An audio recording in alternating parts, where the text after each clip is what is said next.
to another Colorful Keto with Dory. Hang on 1 second. Let me fix our Facebook a little bit. I bumped it. I'm so smooth. So today we're getting together and we're going to do something. It's kind of like what we do, but not exactly like what we do. So I met my very first YouTube friend. So send me the request, Quentin, and then there we go. We will connect. Going live. So usually I bring you guys people I meet from Facebook or from TikTok or from Instagram. And this amazingly cool guy I met on YouTube. Hi. Sound, can you hear me? I can't hear you. Should we try it again? Okay, I'll pop you out and we'll try it again. Oh, do we have sound this time? Oh, yay, we got sound. Now I got it. Okay. Woohoo! Happy Monday. How are you? I'm amazing. It is so cool to meet you. You are my first direct YouTube connection where I saw somebody's video and I messaged them and I went, "Hey, we should do a live together." So yeah. Why don't you tell everybody about your YouTube channel and a little bit about what you do, and then we'll go from there. All right. So my YouTube channel is called Mental Health Master. I do mental health education videos, so about mental health disorders, symptomology, things like that. Sometimes I talk about current events, like I recently did a video on coping with coronavirus. Yes. That's about it. In my day-to-day life, I am a clinical therapist, so I work at an agency with kids who have suffered child abuse. Okay. Well, that's awesome. I'm so excited to meet you. I'm Dory, and I saw you on one of your current event videos. I'm a little bit of a drama queen. I like to watch the drama on the YouTube, so I won't lie, I'm a little bit invested in this whole Trisha Paytas thing. I know 90% of my people go, "Dory, what's going on?" I'll tell you later, guys. I'll tell you later. But it's one of my guilty pleasures. One of the things that I do when I'm just kind of unplugging, and I will admit to that. It's my guilty pleasure. Yeah. So today we're going to talk about dealing with self-quarantine, dealing with less contact. And I will say that, at least according to online, the introverts are loving it. They're all like, "What? I do this every day, dude, every day." I've gotten a lot of people who said it's not much of a change from what they normally do. Well, and I was thinking about it too, and I thought, how much do I normally go out? How much do I really socialize? Now, in a regular week, I go out twice a day, during Monday to Friday, to drop off my special needs adult. And during that time, I get to socialize with people and be like, "Hey, happy Monday, how's your day?" The odd occasional store. But that's really all the personal one-on-one contact I get. I don't really have a lot of friends. Most of what I do is online already anyways. Yeah, I'm pretty much a homebody, so I'll go out and do stuff every now and then, take the dogs to a dog park or something, but for the most part, I stay in, play video games, watch Netflix and Hulu, that's about it. Well, and I think it's totally cool when that's a choice, but when it's no longer an option, I think it's almost right. like going on a diet and saying, "You know what, I can't have this or I can't do that," then all of a sudden you're like, "But I just want to do that." I haven't gone out with my friends in a year, but I'm like, "Dude, why are they canceling everything? I want to go somewhere." Yeah, I had a friend with a birthday party yesterday. It was yesterday or Saturday, and he couldn't do anything because nobody was going out. Nobody would go. Yes. So what are some of your best suggestions to cope with that? Because not all of us have a strong online community either. There are a lot of us in a situation, especially seniors, they don't have access to the internet, or they might not understand how social media platforms work. So what are some of the things that we can do to kind of ease the anxiety of less contact? Yeah, so I think for anybody who does have access to the internet, I think social media is a great way to do that. Makes you feel a little less alone. lets you know people are still out there living their lives and doing stuff. I was suggesting to people, like Discord and things like that are great right now, because you can talk to people, you can socialize, and it's not the face-to-face thing, but it helps. In the video conferencing and everything like that. For people who may not have access to, social media, or may not have like a presence in which they have a support group, I would say the best bet is then to turn to things like phone calls, FaceTime if you have it, or any type of video conference with friends or family. Okay. I would say in a lot of circumstances, those individuals might be in the same boat, Yes. and they're, because I think about the fact that depending on age and what you do for work and everything like that, might be an option, but friends and family may not be available. But they're going to be more available. Yes. Is the idea due to this. And if that absolutely doesn't work, then I would suggest going outside and going for a walk. And in that, of course, keeping a social distancing in mind, to where you're still safe. But even if you're walking down the street and you can wave to your neighbor who's in the windows, that's still some sort of human contact. And that Yes. allows you to know that people are out there, they're still living. It makes you feel less alone. Well, and there are some... go ahead. You could even just sit outside on your front porch and watch people, go by or drive by or whatever it is. It's still some sort of interaction. Well, and I've noticed a lot of people, and it's funny that you would mention front porch, because one of my friends started a Facebook group called, I think it's called Front Porch Quarantine, and it's just a group for everybody to chit chat. She's like, I miss, hanging out on my porch and seeing my friends. So it allows everybody to kind of come together. And I think that is maybe the silver lining, is that it allows people to realize more and more every day we are one global people. We are connected from province to province, country to country, nation to nation. Right. We're all in this together. It's not something that, one country or one province is going through. It's the one thing that brings us all together, I guess, if that's... Yeah, I mean, it's something we're all dealing with, maybe in different contexts, but it's still something that, we're overcoming. I know, if people are on Facebook, there are pages for pretty much like every city or county that exists. My friend is involved in one, and I know a lot of people have been going there. So if you have that option, that's a great place to go. But I was talking to a person who doesn't have a lot of friends and family in the area that they are at, and they were probably might not want to do this, but they were calling random businesses that were open and random numbers just to hear like a human voice. And Yes. he actually called one that ended up talking to him for a while, and they just chatted about everything going on. So, cautious with bothering people that don't want to be bothered, but I mean, it worked. It works for him. Do you know what? It gives me an idea that if you, say, for example, had a seniors home listing and you had a little time and you were looking for people to chit-chat with, likely lots of them wouldn't have a lot of contact. That would be a fun way to spend an afternoon, just saying. Yeah, absolutely. Just wanted to touch base and say hello to a human voice. Hi!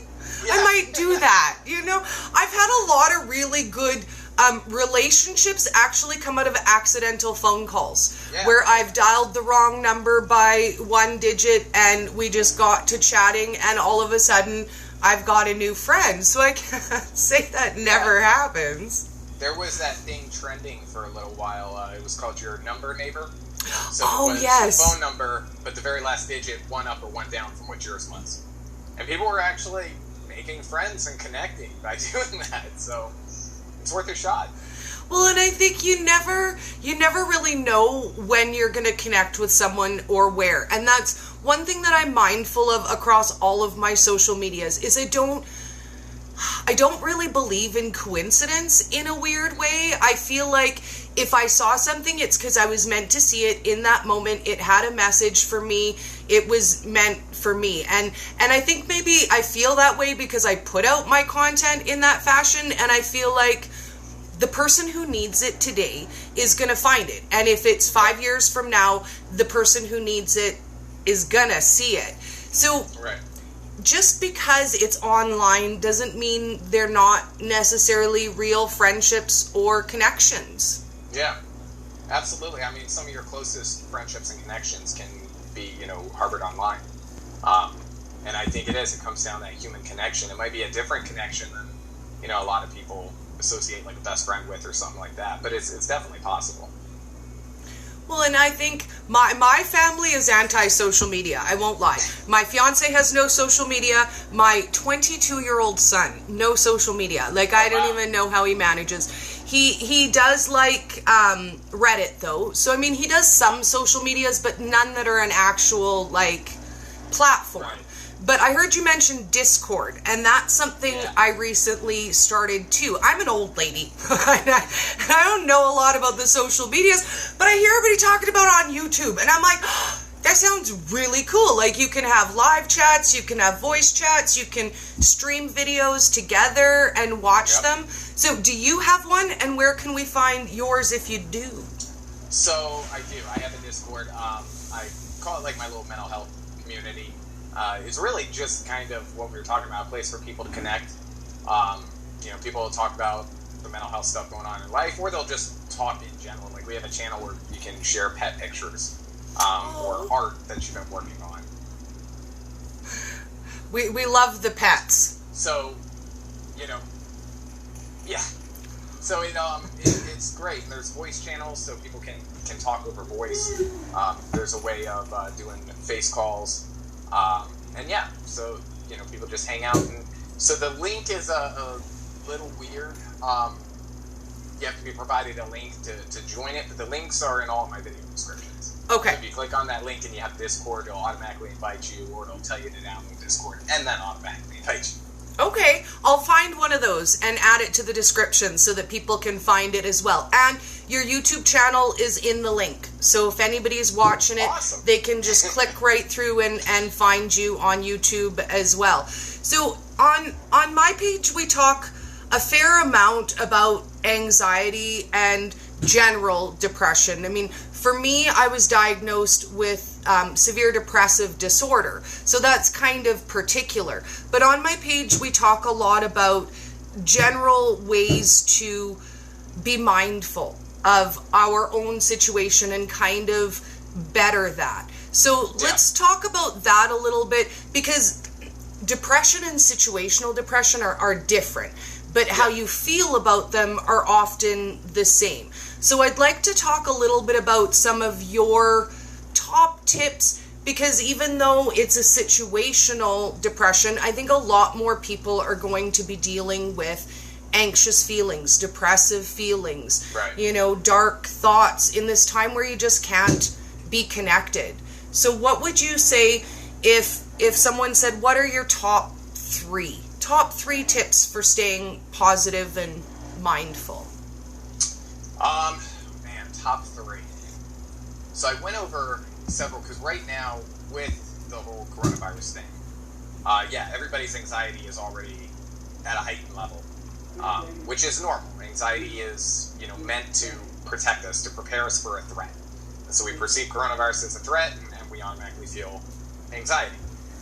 It's just that long-term detrimental effect that really can get to us. So I would say one of the big things I've been suggesting for isolation would be distract.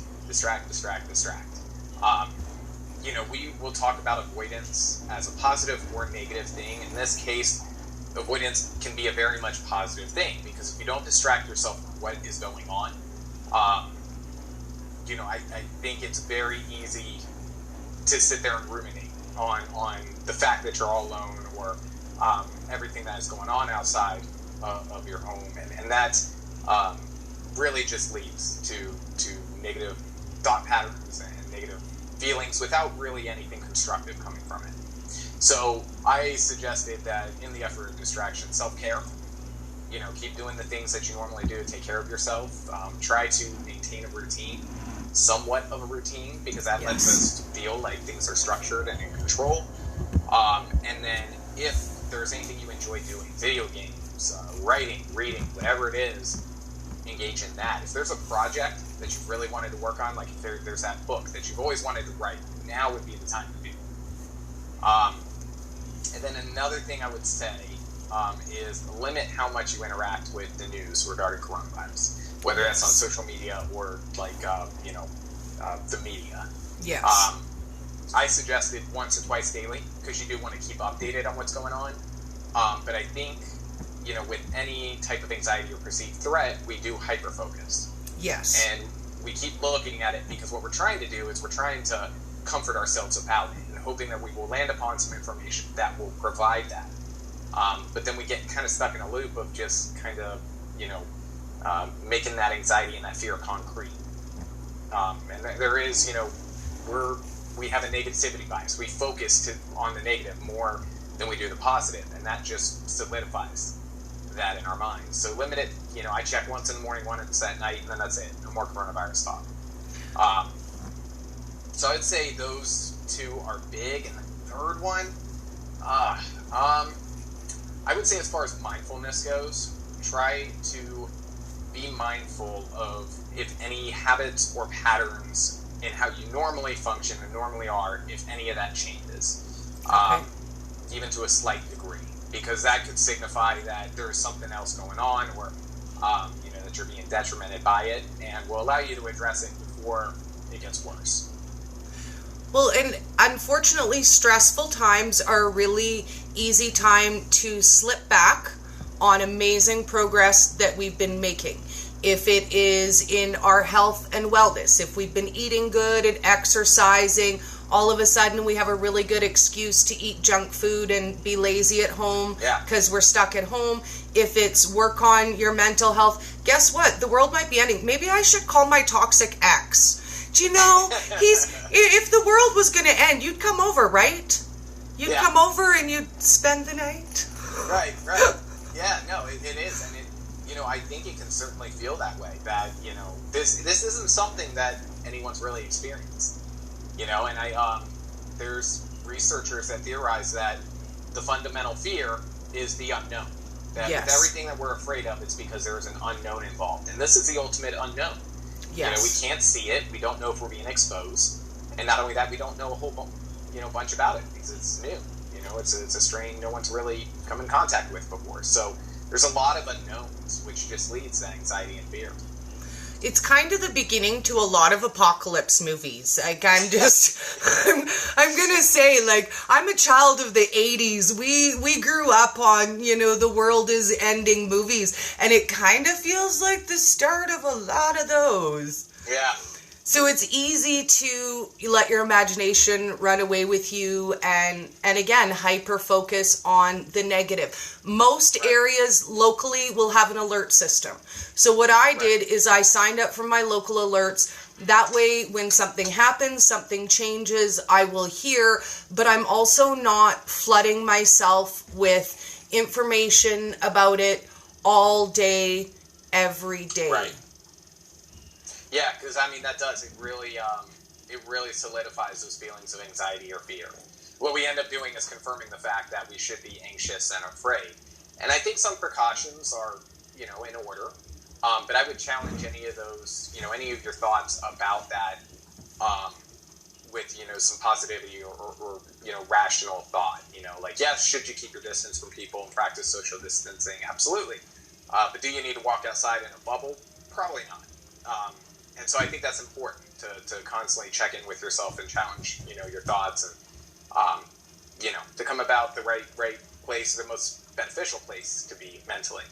Okay. And what about something like positive affirmations? Would that, maybe be helpful in a time like this if you had, a calming phrase that you could... Like a mantra? Yeah. Yeah. Oh, yeah. With positive affirmations, what I used to do, in a situational context, is, write down like 3 to 5 things about this situation that are positive affirmations. Yes. Write it on, a list or something like that, and then put it somewhere you'll see it. So, like, I've had people do Post-it notes, and they'll put it on the mirror in their bathroom. Yes. And then every time you go by it, just read them real quick. Say them out loud, say them to yourself. And that can really help. Because it's challenging that anxiety and fear.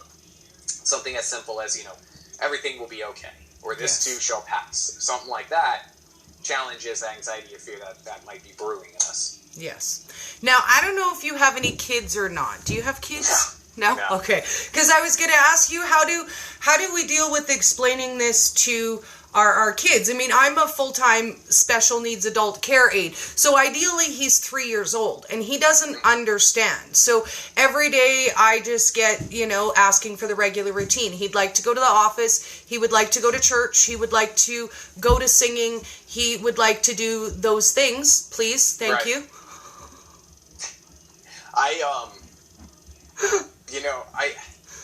I think that probably one of the big things I know is because working with kids, the first thing I thought was, how is this going to affect all my clients? Especially because our agency has closed down. We're now going to probably telehealth. It's a big change for them. And one of the things that really stuck out to me that was really important was that routine. Yes. Because a lot of kids thrive on that routine. And without it, especially if you're working with somebody who does have trauma or mental health needs, it can really be a challenge. Yes. I think as far as explaining it to them, clear terms and ones that appropriately, explain, I guess, the level of threat or danger, but without, I guess, terrorizing them, if that makes sense. And I think that'll look different for every parent and every kid, depending on, what they understand and how they communicate. But something as simple as, right now there is a sickness and a lot of people have it. And we have to stay inside to keep ourselves safe. And I'll let you know when we are able to go back out. That type thing.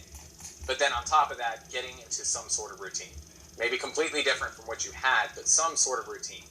And there'll be an adjustment period. But once they get into that routine, that'll really help with stabilizing mood and emotions and everything like that. Well, and I think with kids, just as much, perhaps even more important than with adults, you really have to have something to do. You can't just sit around all day and be bored and expect that your kids aren't going to start freaking out because they're bored. So maybe look at the same for them as you would for you. What are the things that your kids have been interested in doing that you haven't had time to look at? Maybe they want to learn to play the guitar. Maybe they want to learn to draw. Maybe you have been putting off getting a TikTok. I know. I was thinking about that today because I was like, oh no.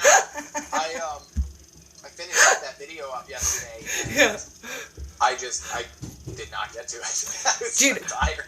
I'm just giggling now because for the last year, for everybody that I've been saying, get on TikTok. They're like, I don't have time. I'm like, you have time now. I'm just saying, you have time now. Excuses. Well, and I think it's a great time to try a different social media. We all get impressed and unimpressed with different medias at different times due to technicalities. But it's a great time to kind of branch out and meet some new friends and honestly explore the things that you haven't before. Because if this ends up being a month or 2 months, at the end of that time, you're going to think, oh, well, if I had known, if I'd known it was going to be 2 months, I might have done something with that time. Right.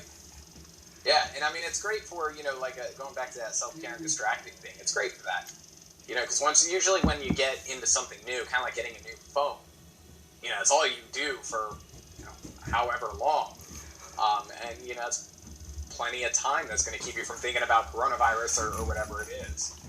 Yes. So in your regular practice, that's changed quite a bit because you're not able to see patients. And you mentioned something about a call-in system. Can you tell us a little bit about that? Because I've never heard of that before. So it's we're not able to do therapy currently via the phone, but it's more of a case management.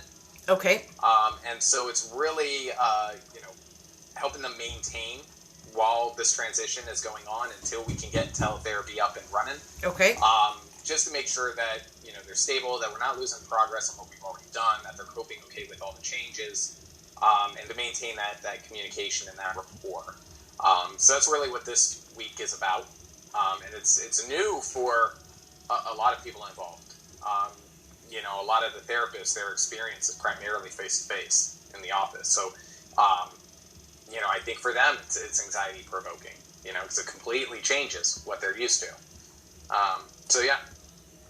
And I think it might change the way a lot of businesses operate on a longer term than we're thinking just right now. I think everyone is sort of in panic mode. Restaurants, bars, establishments, and they're thinking, what can we do? Can we do delivery? Can we provide a different service? Can we have some other income stream? And I think a lot of people are going to be hopping online and looking to change the way that we do business. And I think over the years, it's sort of been leaning to more and more and more online. But I think situations like this kind of kick that into high gear and make people realize we might have to. Yeah, I was telling my wife when this first started really hitting the news, and when there were first started being fears that it was going to, spread here, that, the virus itself I wasn't so much afraid of, but it was all the social and economic impact and change that I had a feeling it was going to cause. And yeah, I think that's a practical change that a lot of businesses and even people are going to be making. I think about all the people that couldn't rely on their job or work during this time. Yes. And, I can imagine it's going to force a lot of them to look at other means of financial security of employment. And yeah, I think it's going to change a lot. And I think adaptability is the buzzword of the day. That's what keeps us going. There isn't any way for anyone to predict to us what this is going to look like. It's never happened before. So if you're seeking out a source to give you the answers and say, hey, this is how it's going to be, nobody has that. Right. Unfortunately. Right. Yeah. And I was talking about in my video about separating what we can control versus what we can't control. Making a list of all our worries and our fears and really distinguishing, what of these things can I control and which of these things I can't, because if it's something we can't control, like the spread of coronavirus, then it doesn't do us really a benefit to continually worry about it. I'll be right back. Yeah. So now it's just...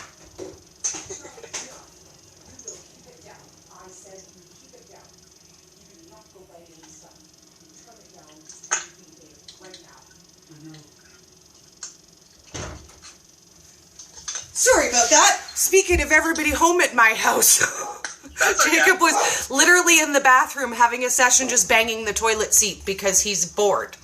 So I thought I better go stop him from doing that.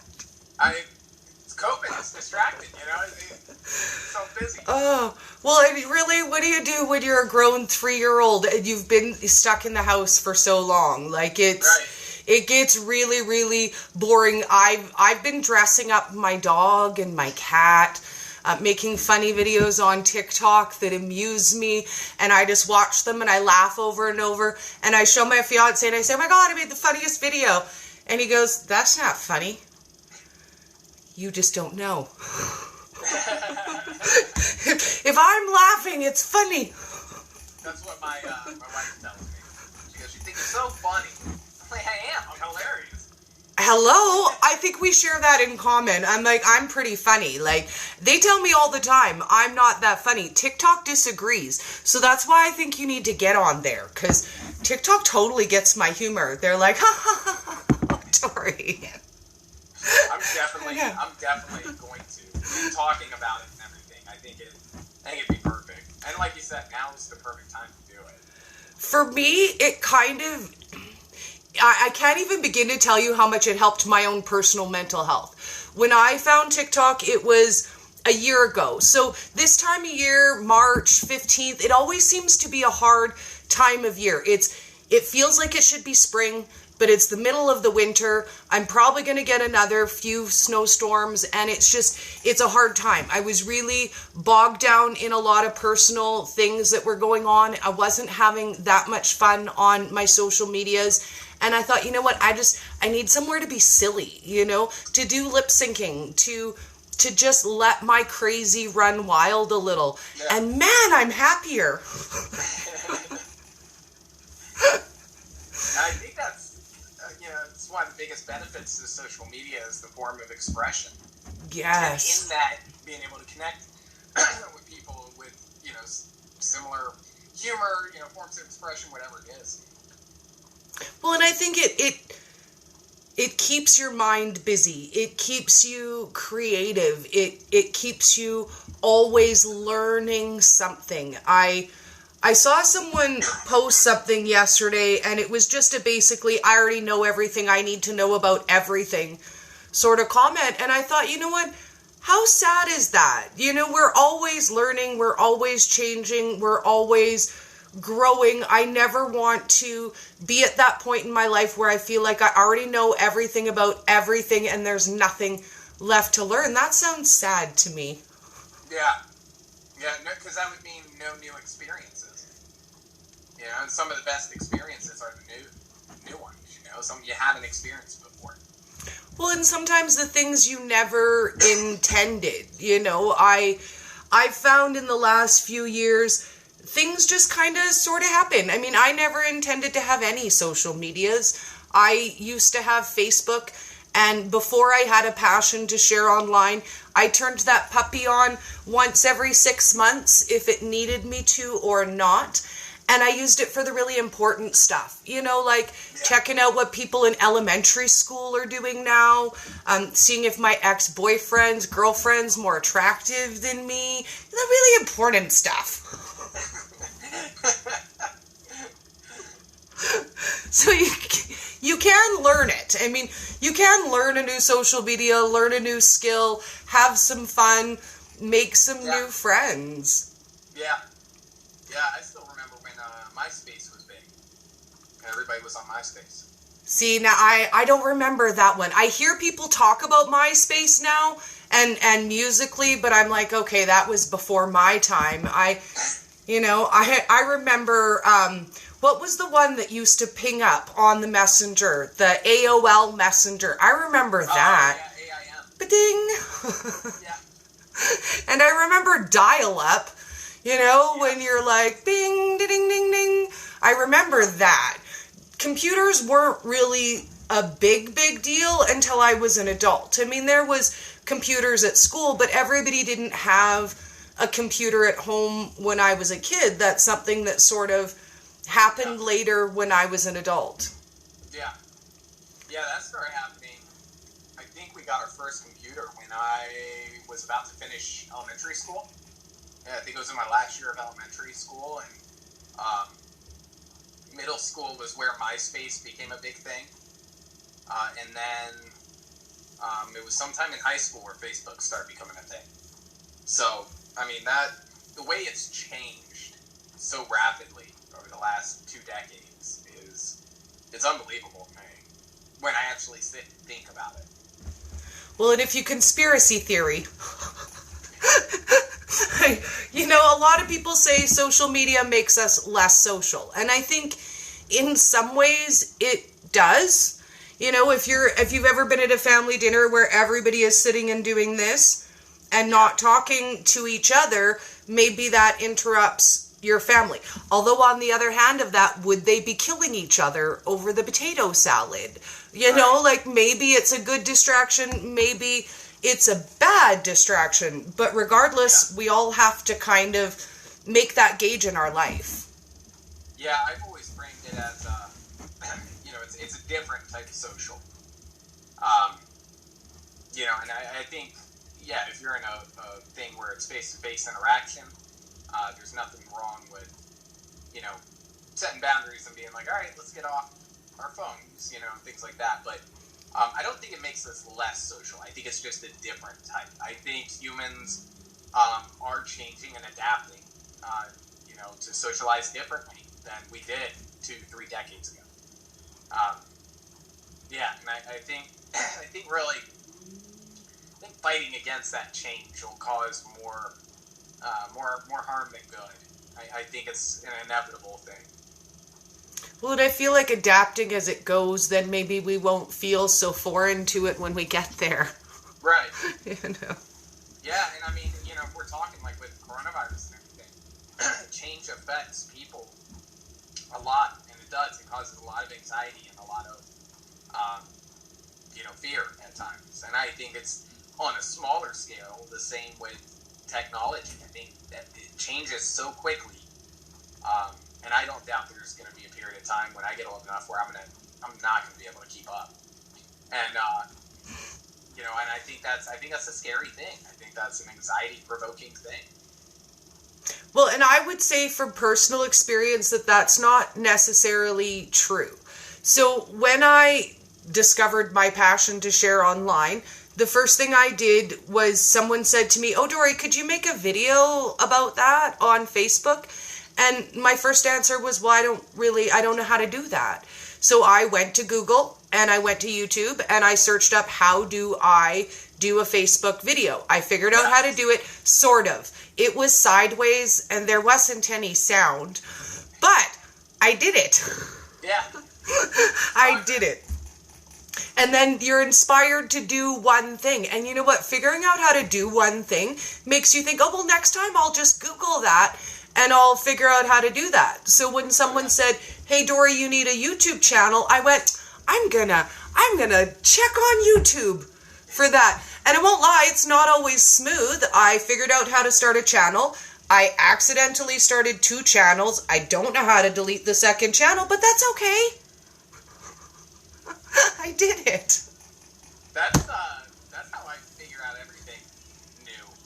And I am old enough to remember the times where, like I was first learning to write papers and we had to go to the library and find books to like get our sources and everything. Right.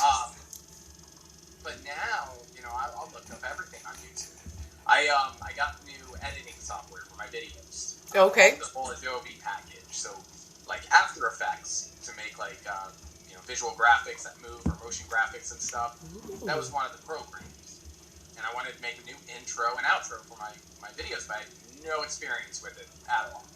That's what I used, YouTube. And then like a day and a half later, I finally got something that I was like, hey, this isn't bad. But yeah, it's extremely useful. And I think that's the big thing, is getting over that anxiety and fear to try it. Well, and that feeling that maybe failing or not getting it 100% the first time. Yes. Why do we always feel like if we're trying something new, we have to be really good at it? And that was something I think I focused on a lot when I was younger. If I wasn't good at it, if I wasn't good at it right away, the first or second time I tried, well, then it wasn't really worth my time because, I mean, hello, I'm not even good at that. Like, yeah. Duh. Yeah. I do. I feel like a lot of us grow up with some level of, we have to get it right. We have to get it perfect from the get-go. And honestly, how we learn is getting it wrong. That's probably the best way to learn. And I think anybody who's ever gotten something right or done something really well got it wrong the first 100 times they tried it. So, yeah, I think it's important. Well, and I also like to repeat that process each time. So, as you're trying to figure something out, you do all the 10 wrong things first, and then you figure it out. And then next time you go to do it, you're like, what was that right thing I did again? Yeah. I can't remember. So then you go through every step again. Yes, to the conclusion. I've done that plenty of times. I gotta go through it all over again and make the same mistakes. But you always eventually get there. Like, does it matter if it takes you 5 tries or 50 tries or 100 tries if you get there? And that's happened to me before too.